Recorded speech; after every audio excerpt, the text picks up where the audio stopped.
This is Financially Fit Radio with Cory Sickles from Safe Harbor Retirement Group. When a part of your financial strategy is out of tune, your long-term goals, your retirement savings, and your legacy can all suffer. With many years of experience in the financial industry, Cory provides his clients and prospects with the information they need regarding Social Security, retirement income planning, wealth management, and much more. Listen in as we address your financial concerns and provide helpful solutions to put you on the path to achieving your retirement goals. And now, here is Financially Fit Radio with Cory Sickles. Welcome back to another episode of Financially Fit Radio. I'm Cory Sickles with Safe Harbor Retirement Group and Wealth Advisors. If you have any questions about today's show, feel free to give us a call at 614-760-0670, or you can always visit us online at safeharboroh.com. And while you're on our website, feel free to check out our radio page. You can listen to previous episodes. You can also subscribe to our podcast on Apple Podcast, Amazon Music, or Spotify. Also, feel free to watch today's show on our YouTube channel, or when you go to our YouTube channel, just type in Safe Harbor Retirement Group. You can watch previous episodes as well as subscribe, and you can keep up to date with our video shorts, which are just short videos about different types of financial topics in order to educate you on different types of financial topics. Again, we're here to make sure that you have the best retirement that you possibly can. So give us a call at 614-760-0670. Or, again, you can visit our website at safeharboroh.com. And just remember, when you schedule a meeting with us, every meeting is complimentary and there's no financial obligation. Well, today we're going to talk about, I think, one of the most common questions that we actually receive, and that is, what is my magic number in order to retire? Everybody wants to retire. Everyone's income levels are different, but there's some things that you really should think about, and there's some calculations you can do that's going to probably work for you to determine what your magic number is. But before we dive into that, let me introduce to you my co-host this week and every week, and that's Tony Shore. Tony, how are you? I'm doing good, Cory. Great, in fact. Had a great weekend. I actually got a lot of work done around our house. We pulled some of the appliances out, cleaned behind them, did a thorough cleaning. It always feels good when you're done. It's a pain, but it feels good to get these things done. Just like you always talk about with our finances, it's some people avoid working on their finances, doing some of these necessary steps, but it feels so much better when you do it and you're in such a better place. But yeah, I had a very productive weekend. How about you? What'd you do this weekend? Well, before that, Tony, so was that one of your New Year's resolutions, was to clean those, to get behind those appliances? No, my New Year's resolutions are whatever my wife tells me I need to do. That's Yes. That was basically that. She said, And those it's can time. change. And those change. Yeah. Those can change. Yeah. My New Year's resolution is to do whatever my wife tells me to do. Yep. And then everyone's happy. Yep. Yeah. 6 weeks ago, Ohio State lost to Michigan. Yeah. We were down. Obviously the teams has a different mindset than probably most of the fans here in the Columbus area, but now we're one win away from winning the national championship. Boy, have they turned the table on the way they actually look. They finally are playing like the way that we thought they would play all year. It's a long season, and we have one more to go, and let's see what we do. I know your Vikings have a big game against the Rams here coming up. So Yep. I can't wait. I think Ohio State's going to do it. I think they're going to beat Notre Dame. We're rooting for them. And of course, my Vikings, we're recording this on the day that game, the Vikings-Ram game, it's a Monday. So hopefully that will go well, Cory. And I'll be watching. Let's put it that way. Oh, yeah.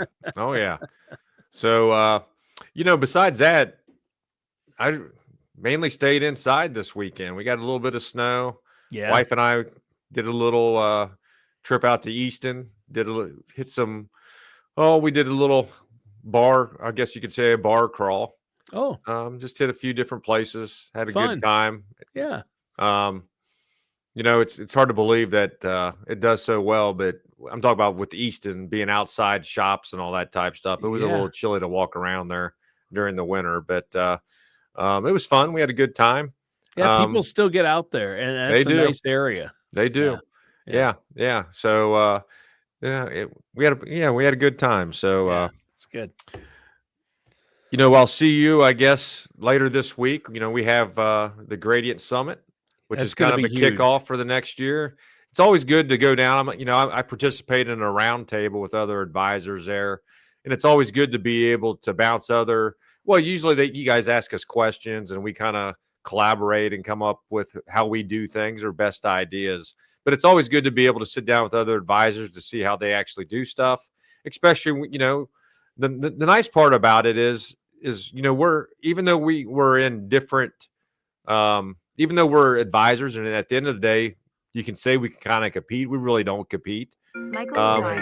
We're in, we're actually in different cities, so Yeah. Yeah, we are. We are. And, I think you are all these advisors, the top advisors from around the country get together yeah, at the Gradient Summit. And I know you always compare notes, and I think that's great because, like you say, you don't necessarily view each other as competitors. You really help each other. Like, hey, this really works for me, or it does. hey, this works for me, or how, I had a client that needed this. How do you handle this? So it's a lot of good feedback, and some of the top financial minds in the country will be there. And I know, Cory, a lot of times they ask you to get up and speak, and you'll be presenting to other advisors to help them, to show them how you successfully help your clients. So I think that's great, and it's usually a good time. This year it happens to be in Austin, Texas. So I look forward to seeing you in Austin. But now for our topic today, we're talking about a magic number for retirement, but there isn't one magic number. I've seen these articles where you need at least $1.7 million in order to retire, or you need 1 million, or you need $2 million. But it's different for some people can comfortably retire on 500,000. Some people are going to need 4 million, right? It's different for everyone. It is different for everybody, and really what it boils down to, Tony, is the first thing you really need to figure out is what do you need from a budget standpoint, right? On a monthly basis. I think that's probably the biggest part, and that's where you get into differences, right? Some Right. people might need $50,000 a year, some need 75, some need $200,000 a year. So that's probably the biggest thing is to determine really what are your estimated annual retirement expenses. But a common rule of thumb, I think, more than anything, just to kind of start with, is most people are going to want around 70 to 80% of whatever they earn today to have in retirement.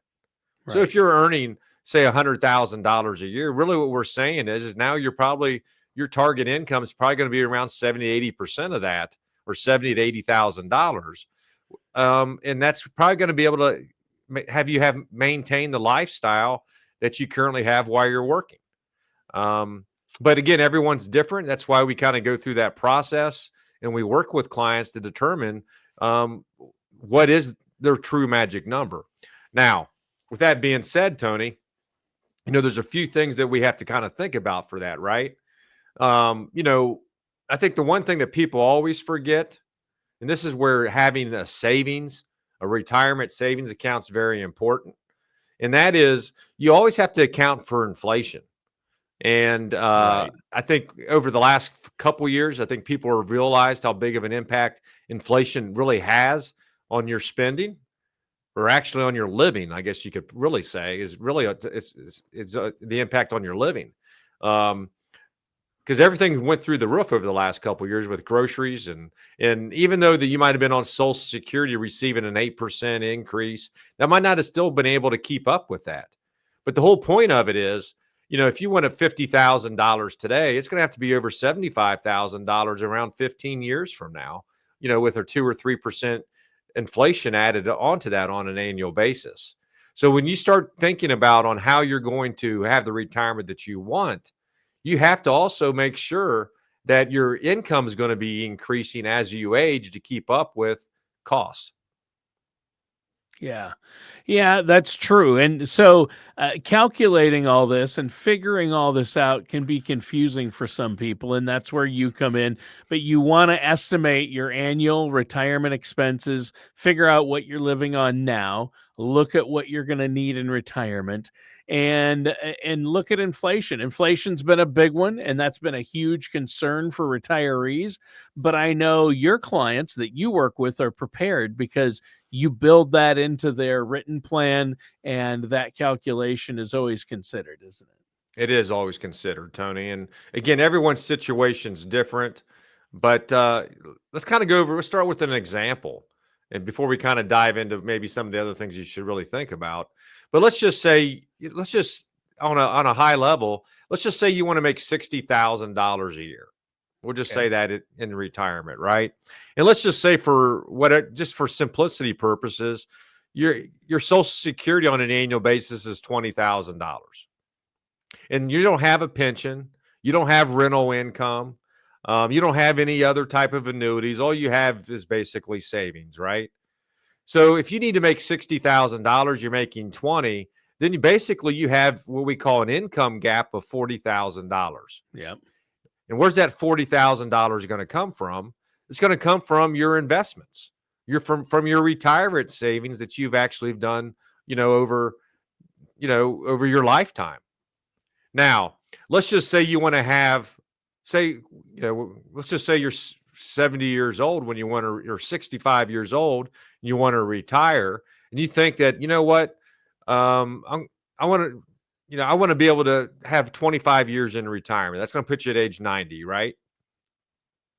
So in order to do that, if you want to make $40,000 a year out of your retirement nest egg in order to get to your 60,000, you can multiply that by 25 years. So you're taking whatever your income gap is, multiply it by the number of years that you're going to have in retirement, and that's basically means you have $1 million. So you need to have $1 million in savings to be able to take out $40,000 a year to last as long as you do. Hmm. That's an easy calculation. Yep. And Yeah. go ahead. Yeah, and I think a lot of people get confused and don't quite understand how to figure these things out. But the way you laid it out, that's easy to understand. That's exactly right. So if you wanted to live 30 years in retirement, then you multiply your 40 years times 30, which Hmm. is 1.2 million, right? So that's what you need to be able to have. Sure. That's an easy calculation to be able to do it. Hopefully you'll stay within those budgets, and obviously you have to make sure that you invest the right way and things like that, but that's a whole different discussion. So the easy part for everybody should be able to save in order to where they want to be able to get to. Sure. The most difficult part is to be able to turn your savings into income to make sure it lasts your lifetime. Well, And yeah, that's it's a complete reversal, right? I mean, exactly right. we're so used to taking our income and creating savings, using it for savings. That's what we do all our lives. But all of a sudden, in retirement, it's the opposite. Exactly opposite. You have to turn it on its head. You take your savings and have to figure out how to create an income that will be enough and that will last, right? That's exactly right. Yeah, because you do want it to be able to last. And that's why it's very important to be able to not pull the trigger too soon before you retire. Believe me, I have so many discussions with clients, and I know every one of them wants to retire earlier rather than later, Sure. right? And Right. it's really boils down to is how disciplined have you been for the last 40 years in order to save the amount that you need to save to have the retirement that you want, right? Yeah. We always talk about this. Obviously, it's easier you have to save less if you start earlier rather than if you start late. I mean, it's reality because of compound interest and things like that. So the most difficult part of it is while you're buying a house, while you're maybe paying for college education for your kids. Just have kids is an expensive part of all this, Oh, right? yeah. Yeah. So the main thing is during all those years, while you're taking care of the kids and things like that, You're still putting something away to be able to save for the day that you want to retire. It's going to make it a lot easier on you. So if you can, again, we like that 10 to 15% of whatever you're earning, you're saving in order to have for retirement. And hey, it might be tough to be able to do that, but it's going to make your life so much easier when the time comes when you really want to start focusing on retirement and actually retire. Yeah. Yeah. And another thing to figure out how much you're going to need, I would assume, is, your longevity. What's the length of your retirement going to be? People are staying retired longer and longer because they're living longer. Is that right? That's exactly right. So, I mean, you can see when you add those numbers now, Tony, by whatever you need per year, and you multiply that by the years in retirement. If you want to retire at 60, that's awesome, right? But now you might have 30 years in retirement. If your life expectancy might be 90. So now you got to multiply whatever you need per year by 30 years, right? Which means Right. you got to have a bigger nest egg, which means you got to save, you got to save a lot more money during those, those 30 years that you've been working prior to that. So, it's definitely a difficult part of it. People are living longer. I don't know. I mean, obviously the baby boomers are living longer. The Gen X are probably going to live longer than the baby boomers, right? Right. The millennials are probably going to live longer than the Gen Xers. The Gen Z are going to live longer than the millennials. Yeah. So, I mean, who knows how long we might be living or how many years you might actually have in retirement. But the last thing you want to do is retire too early and then have, be struggling for the last few years of your life. Right. Yeah, a lot of people don't realize, people are living longer and longer, and sometimes they don't take that into consideration. I think if you retire when you're 62, you're going to have a long time in retirement, probably. I mean, if people are living until in their 90s more and more, and even to 100. That's exactly right. And the other part of all that, Tony, is obviously this is the income that you need budget wise, but the big unknown is what kind of healthcare costs are you going to need outside of your annual budgets that you're projecting for too. That's the one thing that can really derail your retirement savings, and that is if you or your spouse would need some type of long-term care, chronic care, someone to come in, or assisted living. Those things are expensive. They're only going to get more expensive. The longer that we live, the odds of someone probably getting Alzheimer's or dementia is probably going to be even at a higher rate than that. Yeah. So that's the other part that can really derail a retirement later on in life. And you have to be able to plan for that. And there's things that you can do. There's products out there that can, help you take advantage of that if it does happen. So you can use some of that insurance money potentially rather than your money in order to pay for some of that. But again, you have to be able to plan for that. And again, one of those things, the earlier that you actually get that, the cheaper it is. And you can, again, that's one of the things that we can help you plan for as you kind of go through our process with us. Yeah, and I've read articles and seen studies that show how much people spend on healthcare and retirement. Uh, Long-term care is the big one, and we talk about that. I'm glad you brought that up.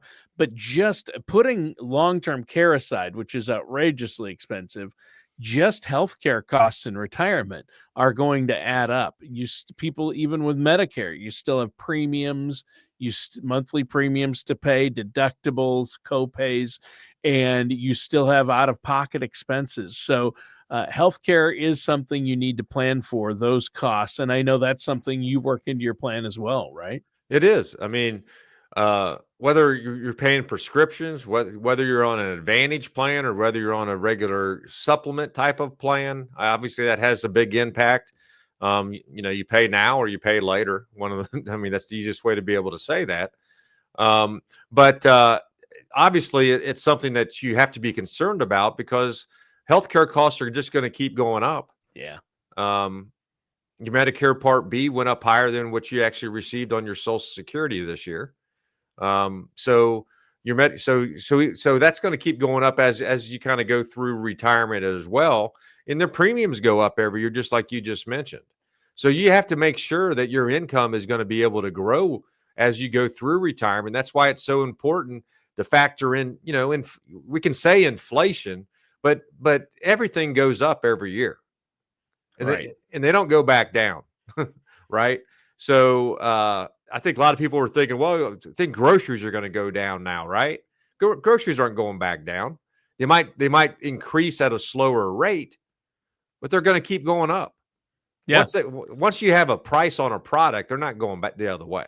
Right. When I was a kid, a can or a bottle of Coke would cost Coca-Cola cost 25 cents. I could get it for 25 cents. And then it was 50 cents. Is it ever going to be that again? Am I ever going to go to a machine and put in 2 quarters to get a can of pop? Well, No. the mini Cokes are they're more expensive than the regular Cokes. I know. Isn't that crazy? It is. You can get regular Coke on sale, and it's a better deal than the mini Coke. So, but yeah, I mean, it's not going back to what it was. I mean, we're not No. going back to 1980s prices. We're not even going back to 2000 prices. Once certain things reach a level, and like you and I have talked on the show, the only thing that's gone down in price are televisions. That's it. I mean, otherwise, when things go up, they stay up. I mean, even gas fluctuates and energy costs fluctuate, but even over time, they still go up. So They do. there's only one thing in life that has ever gone down in price consistently, and that is televisions. Why? We don't know, but Well, I they remember make when them cheaper. now we're going back and dating on age here, but I remember when the plasma TVs came out on how expensive they were, and now those type of screens are so cheap Yeah. compared. I mean, they're cheaper than Yeah. when they originally started out at. I know. I remember standing in line on a Black Friday at a Best Buy to get a $1,200 flat screen plasma TV for $900. I'm Yeah. like, honey, it's worth me waiting for a couple hours in line to get this It was probably huge. like a 30 or 35-inch TV back then, which was big. It was like a 40-inch Okay. TV or Yeah. 42-inch. Yeah. Yeah. It was a 42-inch, and I think Now it you was. can get an 80-inch just as cheap. Yeah. Oh, yeah. Yeah, you can get a really good 80-inch for a grand or $900. Yeah. So, yeah, it's the only thing though. I just it is kind of fascinating how everything else goes up exponentially. Yeah. But Cory, it is such an important thing to note. Again, we're kind of going back to inflation. But you're right. I mean, I don't think the cost of eggs will ever go back down to what they once were 5 or 10 years ago. I think they're going to raise. So you have to plan for that. And even if inflation slows, which we hope it does, and it has somewhat, that doesn't mean the price is going down. That was your That's point, exactly right. That's Yeah. exactly right. I kind of just went in the show with this. The one thing that I would probably tell all of our listeners out there is this. Hey, a lot of people are afraid to actually come in and meet with an advisor because they don't want to get bad news, Right. right? They don't want to go through the process because they feel very uncomfortable of having a discussion about when they can truly retire. But here's all I'll tell you is, there's products and things like that can help you get to where you want to be able to get to, but you really need to do it earlier. You need to do it sooner rather than later, right? And here's the one thing I'll tell you is you really need to sit down with an advisor to figure out what is your magic number. Everyone's different. It might not be as bad as you actually think, but until you go through the process, you're truly not going to know what you need to do in order to retire. And that's when you work with an advisor, we're going to lay the groundwork for you and show you where you are. But more importantly, we're going to show you how do you get to where you need to get to have the retirement that you want. We want you. There's nothing better for me is when I work with somebody and we actually have that discussion about them retiring in January or whatever month they want to be able to retire. Because now we have a plan in place. They feel comfortable retiring and they know that they're probably not going to have to come out of retirement. That's such a big thing. So, again, all of our meetings are complimentary. There's no financial obligation. Just spend an hour or 2 hours of your time going through our process so we can truly show you what your magic number is but more importantly, when you can retire. Yeah, there you go. I want to encourage all our listeners to do that. Just give Cory and the team there at Safe Harbor a call, 614-760-0670. Cory, great show today. Listeners, thanks for tuning in. That does it for today's episode of Financially Fit Radio with our host, Cory Sickles.